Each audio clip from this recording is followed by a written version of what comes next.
So my name is Scott Routenberg, and I am a jazz pianist, and I'm a composer and arranger and professor here at Ball State University at the School of Music for about 11 years now.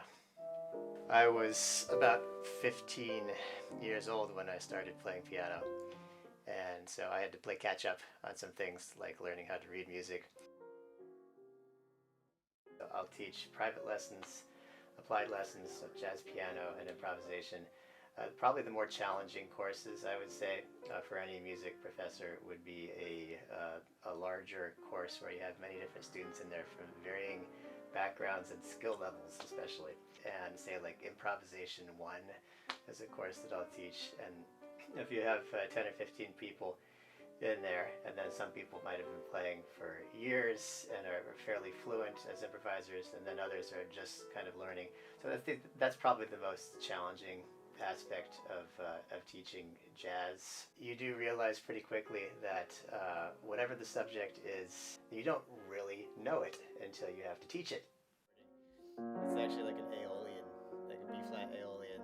So it goes from like major to minor flat 6.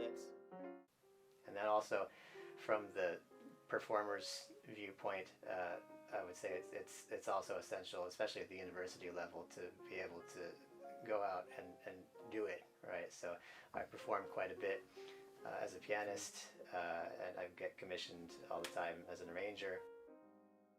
It takes a lot of time to be a teacher and a professor, and so you're talking about not just a full-time job, but you're always thinking about your students and how you can make your courses better, and or make the lessons more successful and so forth.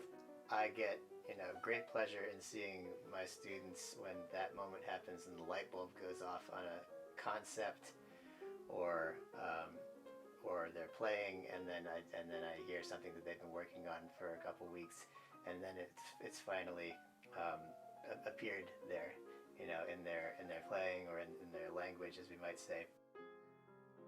And then in the long term, it's just the satisfaction of seeing student successes.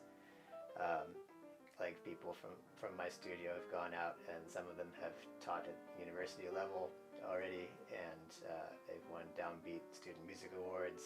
They've played at regional jazz festivals, and done other sorts of things. But that's probably the most rewarding feeling that you can have as a teacher.